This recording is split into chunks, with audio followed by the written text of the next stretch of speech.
Tu realidad inmortal. Cómo romper el ciclo de nacimiento y muerte. Autor Gary R. Renard. Capítulo 8. Mirando hacia el futuro, segunda parte. Tu ego nunca está en entredicho porque Dios no lo creó. Tu espíritu nunca está en entredicho porque Él lo creó. 2 meses después, la desaparición ya era mucho más conocido, y mis días estaban repletos de actividades desde que me despertaba por la mañana hasta que me iba a la cama por la noche. Me resultaba interesante comprobar que la gente nunca ve la mayoría de las cosas que hace un autor conocido.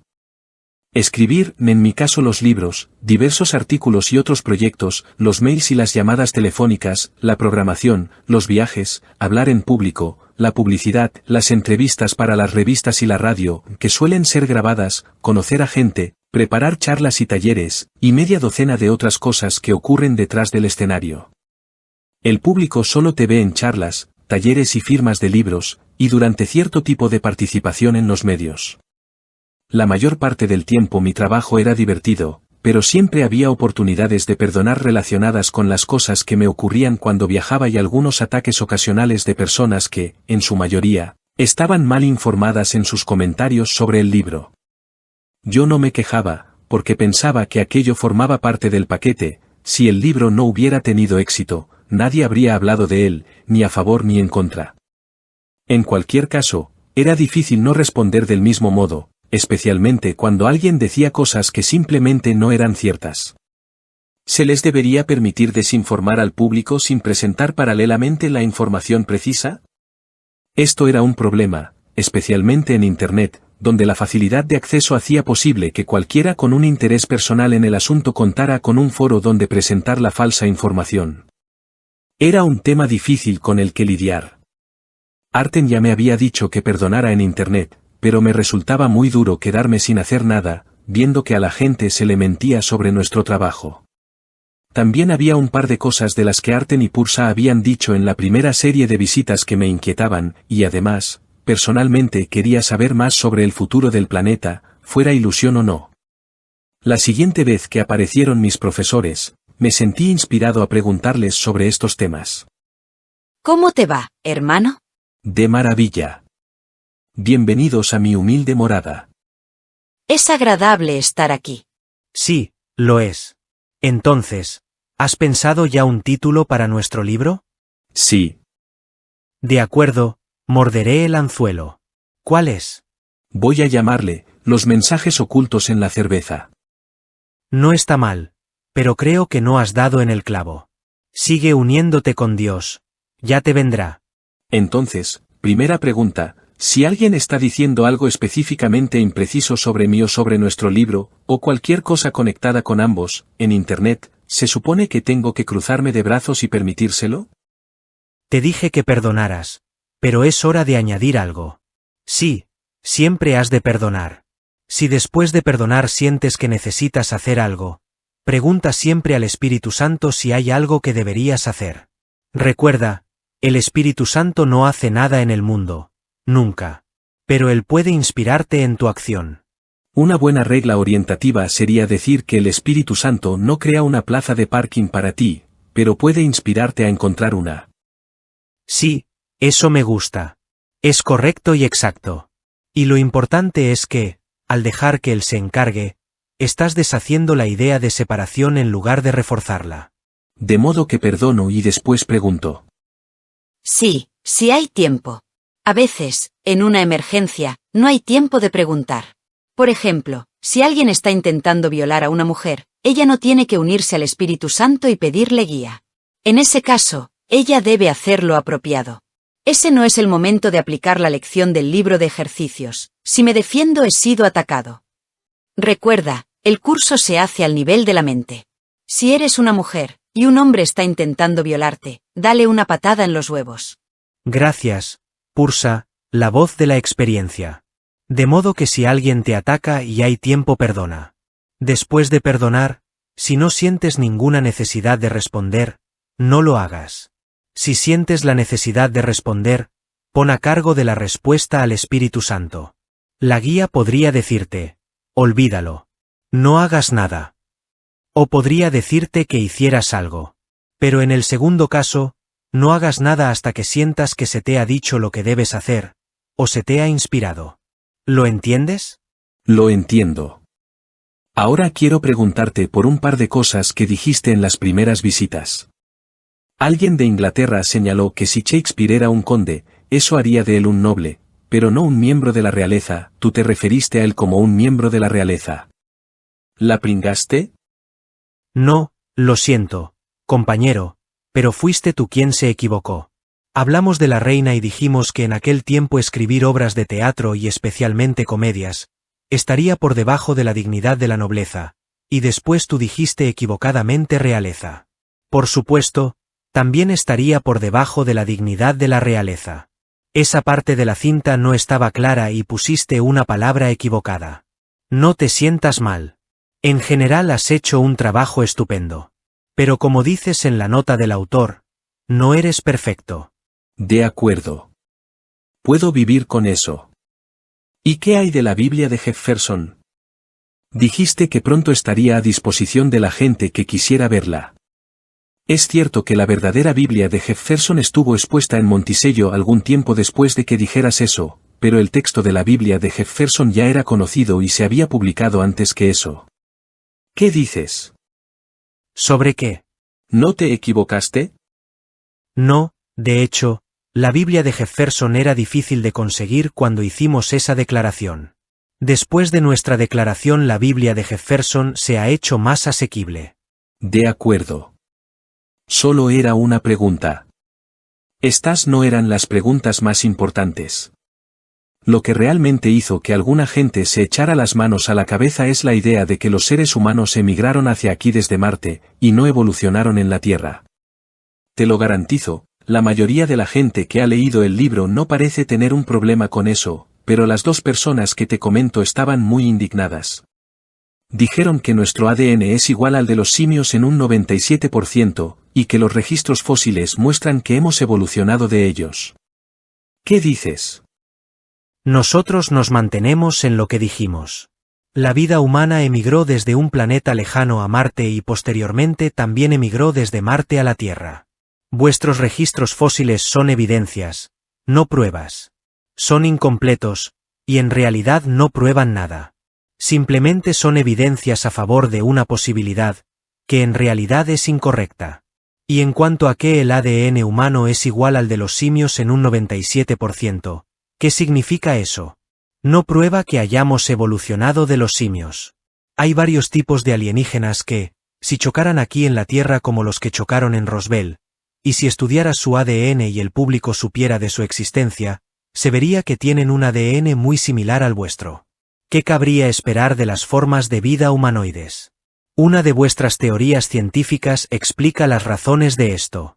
La evolución no es la única teoría científica que cuenta para explicar cómo parece que habéis llegado aquí, al nivel ilusorio de la forma. En el universo de la forma, las semillas de la vida viajan grandes distancias. El ARN y el ADN en realidad fueron trasplantados, o importados, de más allá de nuestro sistema solar. Existían en otros lugares al mismo tiempo. La teoría científica que lo explica se llama panspermia. Pero no uses esa ni ninguna otra teoría para desviar tu ojo de la pelota. En lugar de mirar hacia afuera, hacia el universo, deberías recordar de dónde viene este universo. Sí, mucha gente es fiel a la idea de la evolución. Nuestros sistemas educativos la transmiten y la gente la acepta completamente. El mono hace lo que ve. No te olvides de algo. Prácticamente todo lo que ha sido aceptado como cierto, más adelante se ha demostrado ser falso. Lo que este año es un hecho científico dentro de un siglo será una teoría desbancada. Cada teoría forma parte del síndrome del palo y la zanahoria. Su propósito es mantener a la gente mirando a los efectos en lugar de mirar la causa. No te lo tomes en serio. Sí, la ciencia puede ser de ayuda, especialmente cuando la física demuestra que no puede separar una cosa de las demás. Las personas tienen que tomar estas ideas y aplicarlas por sí mismas, porque son muy pocos los científicos que están dispuestos a tomar estas ideas y llevarlas a su conclusión lógica. Ellos saben que el universo es una ilusión, pero no están dispuestos a decirle a nadie que lo es. Eso es lo que ocurre cuando tienes que ganarte la vida como científico. Y como no es tu caso, di las cosas tal como son. Tú tienes una gran enseñanza que compartir. Muchas personas están desanimadas y apáticas. Un mensaje como el de un curso de milagros es una cura para la apatía. Sí, pero, ¿qué pasa si tienes una cura para la apatía y a nadie le importa? A suficientes de ellos les importará. No necesitas el acuerdo del mundo. El mundo no existe. Simplemente comparte el mensaje con esos aspectos aparentemente separados de tu propia mente que están preparados para ello. Eso es lo que hago, tío. Pero si no te importa, tengo unas cuantas preguntas sobre el futuro. Ya sé que en realidad no está ocurriendo, de modo que no es importante, pero vosotros hablasteis de él la última vez, y me preguntaba si podríais volver a hacerlo. Siempre hablamos contigo de las cosas que te interesan, Gary. Este es uno de los modos en que hacemos que el perdón sea relevante en tu vida. Esto no son teorías. Se supone que las has de aplicar a cualquier cosa que te interese, y a cualquier cosa que esté ocurriendo en tu sueño. Así es como funciona el verdadero perdón. Es como lo que dice el curso sobre aplicar las ideas del libro de ejercicios. Es usándolas como cobrarán sentido para ti, y lo que te demostrará que son verdad. Teniendo esto en cuenta, empieza a preguntar. De acuerdo. Mucha gente está señalando que el calendario maya acaba en el 2012, y según dicen, eso significa que el fin del mundo se producirá en esa fecha. No mencionasteis nada sobre esto en vuestra primera serie de visitas. De modo que me preguntaba si al hablar del siglo siguiente se os había olvidado mencionar el fin del mundo. No, lo siento, pero no tenemos un fin del mundo programado para esa fecha. El año 2012 es el final de un ciclo, no el final de la raza humana. Lo que ocurre al principio de un ciclo es que comienza una nueva fase. La razón por la que no lo mencionamos es que, como es un ciclo, eso significa que es cíclico, es decir que se repite. Eso es lo que hacen los ciclos. De modo que tienes lo mismo que ha ocurrido antes, pero de otra forma.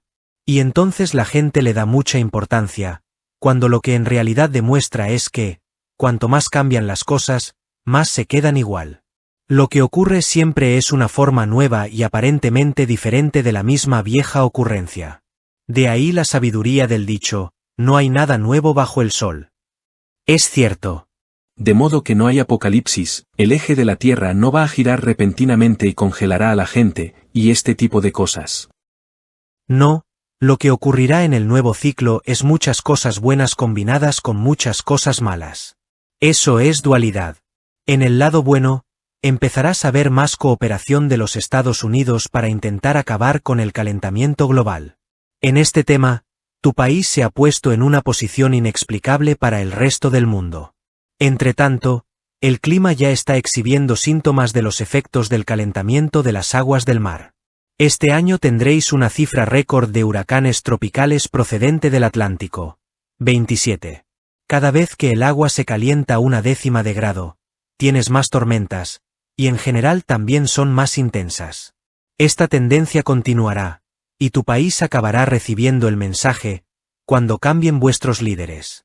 Los científicos también se darán cuenta de que hay más agua dulce en los mares porque se están fundiendo los glaciares y porque hay más agua de lluvia. Eso también tendrá su efecto. En pocos años, habrá tanta preocupación con el medio ambiente, y tantas advertencias de los científicos convencionales, que tu país emprenderá acciones en colaboración con otros países por el bien de muchos, en oposición a vuestra actual política de, al infierno con el bien del mundo por el bien de unos pocos y sus beneficios. En lugar de vender el futuro de sus hijos, a nivel gubernamental se pondrá de moda transmitirles un planeta decente. Cuando entre los científicos haya una concentración tan alta de opiniones acerca de que los gases que provocan el efecto invernadero están produciendo un aumento de las temperaturas que, si no se detiene, fundirá los casquetes polares, elevará el nivel de los mares 1 metro para finales de siglo, inundará las comunidades costeras y producirá otras inundaciones, sequías y tormentas. Hasta el gobierno tendrá que acabar prestando oídos. Recuerda que llevará tiempo dar la vuelta a la situación, y que la gente seguirá teniendo miedo de las condiciones climáticas extremas, tanto del calor como del frío. El calentamiento global producirá un tiempo extremo. No obstante, finalmente se le dará la vuelta, y la cooperación global hará que la gente se sienta optimista con respecto al futuro.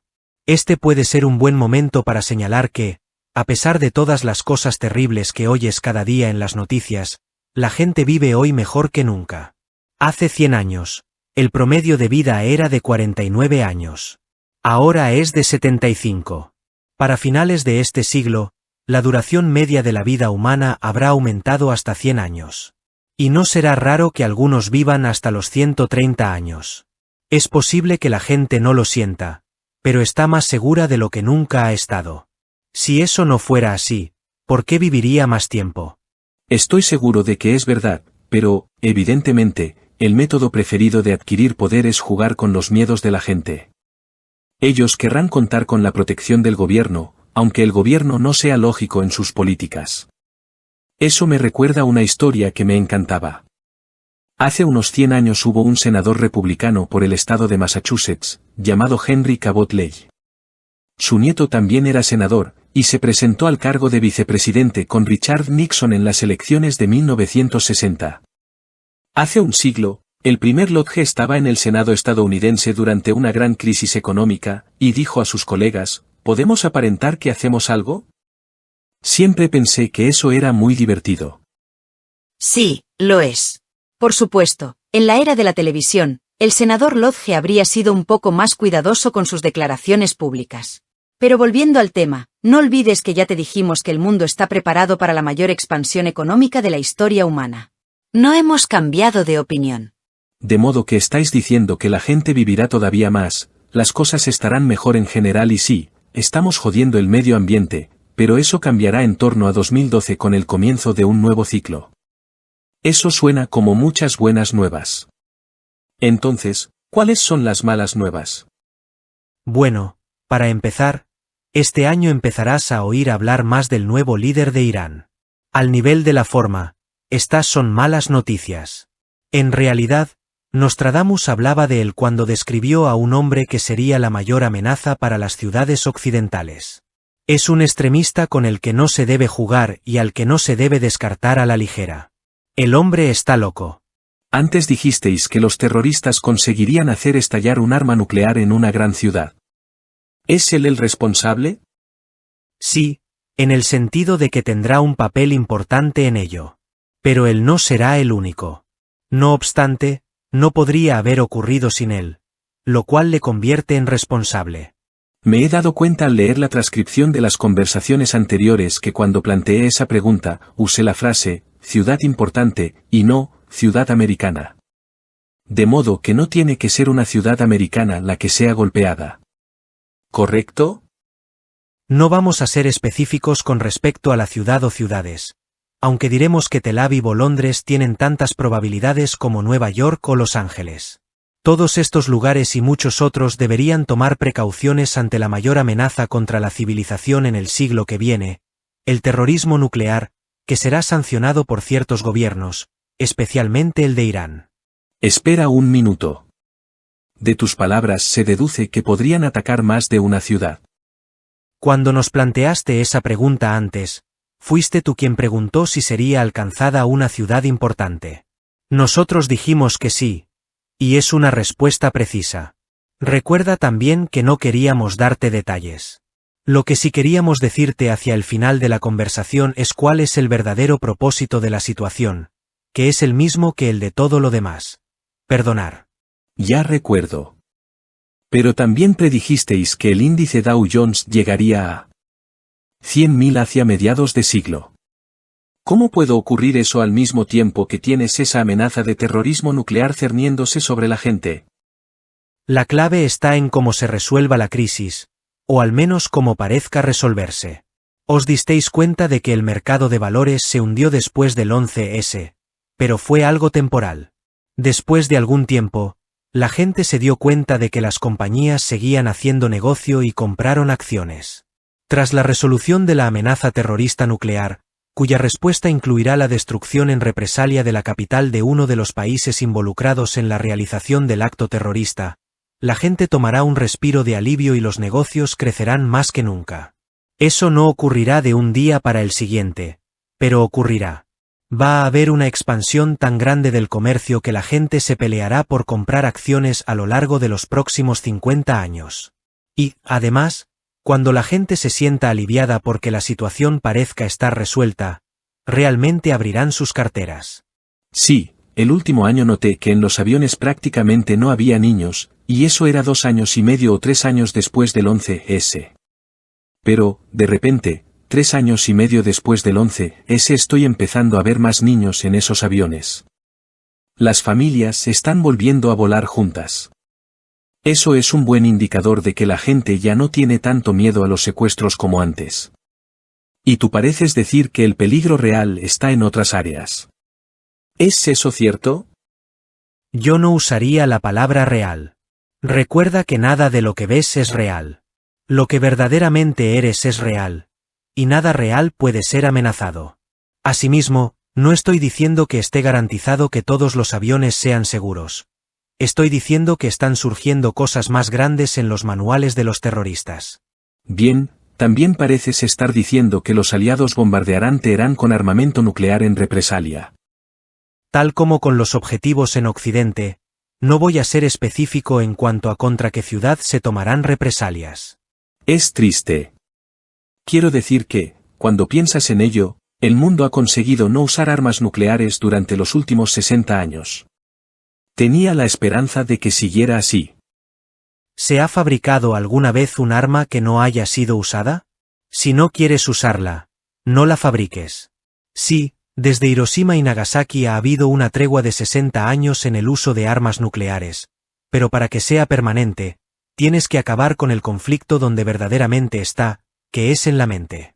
Te dije que la gente del mundo nunca vivirá en paz hasta que disfruten de paz interna. El problema debe resolverse a nivel de la causa, no a nivel del efecto. Muchos profesores famosos enseñan que la gente nace inocente, con el contador a cero, y que después el mundo les echa a perder. Eso no es verdad. La gente nace con el ego intacto. Y después se despliega. Si el ego no estuviera ya allí, la gente no vendría aquí originalmente. No obstante, cada ciclo de vida es una oportunidad de deshacer el ego y romper el ciclo de nacimiento y muerte. Y, entre tanto, si quieres tener paz en el mundo, el único modo de hacerlo de manera significativa y duradera es generar un estado de paz interna dentro de la gente que parece estar aquí. Como J dice en su curso, lo que ves es la imagen externa de una condición interna. Últimamente se ha hablado mucho de crear un departamento de paz, en el gobierno norteamericano. Es un bello pensamiento. Pero la diplomacia se ha intentado usar desde siempre. Claro, es una idea estupenda tener una Liga de Naciones y es un pensamiento maravilloso tener unas Naciones Unidas, y es una buena idea tener un departamento de paz. No hay nada malo en ello. Simplemente no esperes que funcione. Cualquier intento de llevar paz al mundo, en el mejor de los casos solo tendrá un impacto positivo temporal, porque estás intentando resolver el problema donde no está, en lugar de hacerlo donde está. Recuerda esta cita punzante de un curso de milagros a la hora de intentar que haya paz en el mundo, porque no se trata de detener las guerras, sino de detener su causa. No confundas una tregua con la paz ni la transigencia con el escape del conflicto. Haber sido liberado del conflicto significa que éste ha cesado. La puerta está abierta, te has retirado del campo de batalla. No te has quedado allí con la esperanza cobarde de que el conflicto no se reanude solo porque los cañonazos se han acallado por un momento y el miedo que asuela el lugar de la muerte no es evidente. En un campo de batalla no hay seguridad. Lo puedes contemplar a salvo desde lo alto sin que te afecte. Pero dentro de él no puedes encontrar ninguna seguridad. De modo que enseña a la gente a hacerse invulnerable a cualquier cosa que el mundo parezca hacer, y el resto se encargará de sí mismo. Genial. Sería negligente si no os hiciera más preguntas sobre lo que vendrá. Por ejemplo, dijisteis que los motores de hidrógeno son la energía del futuro. ¿Sigue siendo así? Sí, pero habrá un cisma entre Europa y Estados Unidos. Durante las 2 próximas décadas América tenderá hacia los híbridos. La gente se sentirá bien conduciendo coches que consuman menos gasolina. En Europa, habrá un esfuerzo más concentrado por desarrollar los motores de hidrógeno. Consecuentemente, a la larga, Europa se pondrá por delante de Estados Unidos en esta área. Esto pone sobre la mesa un asunto que jugará su papel en la distribución del poder en el mundo a lo largo del próximo siglo. América no está produciendo la cantidad de ingenieros que antes producía. La Unión Europea y China reconocen la importancia de las matemáticas y las ciencias, y de planificar para el futuro. En Estados Unidos, lo único que se reconoce es la importancia del dinero. Eso puede funcionar muy bien a corto plazo, pero no a largo plazo. Si no se hacen grandes inversiones en el tipo de educación y planificación apropiada, Estados Unidos empezará lentamente a quedarse atrás con respecto a la Unión Europea, que será la central generadora de la economía del futuro. China también avanzará, pero allí la mayoría de la gente siente una falta de incentivos que no les ayudará. Y ahí ves una gran ventaja que disfruta la Unión Europea. En Europa hay suficiente capitalismo para que las personas tengan iniciativa. Y también hay suficiente socialismo para que se cuide de la gente en áreas importantes, como la atención sanitaria. En Estados Unidos, la razón número 1 de las bancarrotas son las facturas médicas. Y ahora los congresistas están emprendiendo acciones para castigar todavía más a la gente con problemas de salud y hacerles rehenes de los bancos, de los hospitales y de las compañías de tarjetas de crédito, para las que trabajan los propios congresistas. También continúan sancionando las tendencias de las corporaciones, que estafan las pensiones de los empleados más antiguos.